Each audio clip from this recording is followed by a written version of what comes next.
Now, is the economy condemned to a recession and junk status credit rating following the recent wave of power cuts in the country? Should Eskom also voluntarily go into business rescue as we saw SAA last week? Joining me to discuss the hot mess that is the national utility Eskom and the dearth of leadership in South Africa is researcher and lecturer at the Nelson Mandela University, Ongama Mtimka, who joins me via Skype from Ebai. Also on Skype is energy analyst Chris Yelland, who joins us from Mulder's Drift.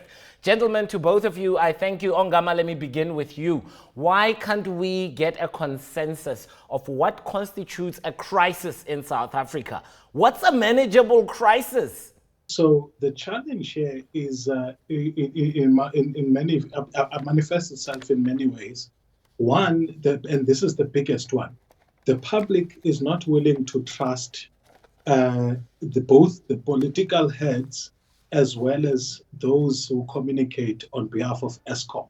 That in fact, one, they communicate accurately what is right, and secondly, that things are being done in good faith. We've thrown money at Eskom and that didn't work. And then you know what happened? We threw more money at Eskom. And now here we are, load shedding in the middle of December, peak tourist time. Who wants to come here if there's no electricity? Is the problem at Eskom resources or is it technical? Well, certainly there are a number of technical issues. The bottom line is the old coal-fired power plant is getting older year by year.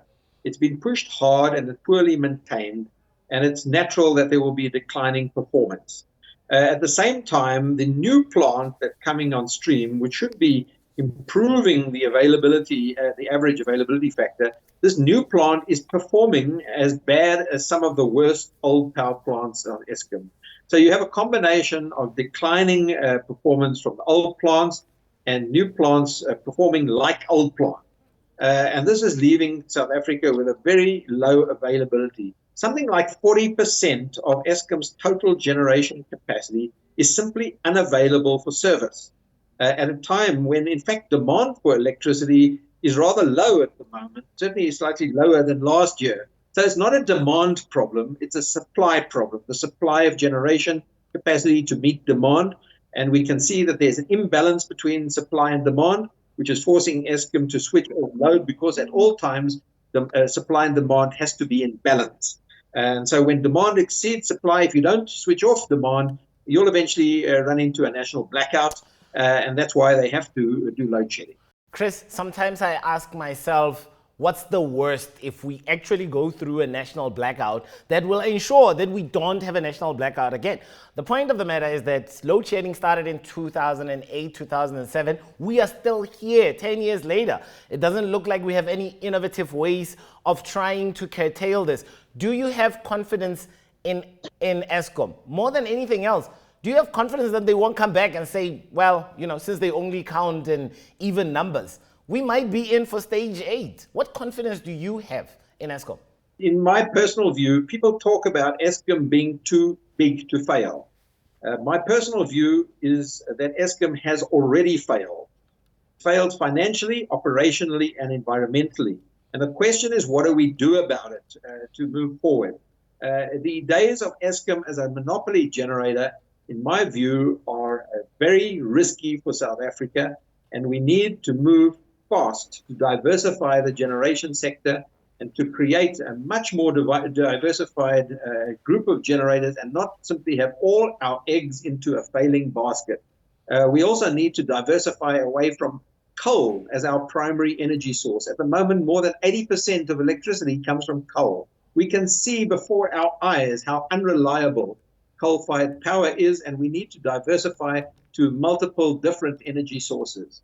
Ongama, the president promised us through his Twitter account, the presidency, that we will not have load shedding come summer. Here we are, going through stage 6, unprecedented, uncharted territory.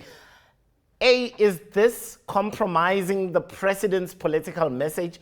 More than anything else, is he, the president, compromising his own political message, considering he's not even in the country right now? This is a huge political risk for the president. First of all, I don't think they are in any position to give assurances, given the number of moving targets that Eskom seems to be dealing with. And that they confidently, at times, give these reassuring messages, and sometimes messages, in fact, which understate the real nature of the crisis. It doesn't bode well for confidence, both from an average citizen point of view, but also in terms of investor and be they domestic or local. You know, what we need in the short term is a better ability to manage the utility in ways that ensure that there is enough security of supply for the longest time as possible. And when they fail to do so, it's a huge political risk, because remember that the president himself is in a very threatened position internally within his party. And part of the messaging that decampaigns him is around the ability to manage the economy, because he came on that ticket that they were going to manage the economy better. So it's no wonder that those who oppose him center their messaging around the apparent failure to ensure that there are at least some short-term changes which are of a positive nature, which by the way, not necessarily from a broad management changes point of view, but in terms of the lived experience of residents. So for me, that lack of transparency is really a big problem, and that tendency to want to sell quickly or to overpromise and underdeliver. Chris, let me bring you in here. Now, Eskom represents two risks for the president, Cyril Ramaphosa, as is. They present both the economic and political risk. Politically, I think that he might have to answer a lot of questions come the ANC's NGC, but that's not your forte. Economically, ratings agencies have been citing Eskom as the one biggest risk. You've called it a failed entity. You said it failed financially, it has failed environmentally, and it has failed operationally. Do you see Eskom, especially this recent wave, as the final nail on the, junk status coffin, as it were?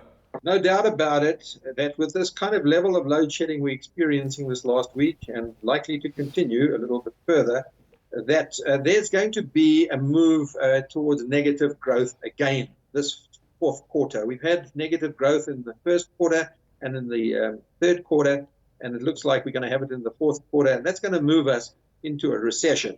This has huge economic implications. It has implications for jobs and the economy, and really we've got to break out of this cycle. The thing is, there are short, medium, and long-term solutions.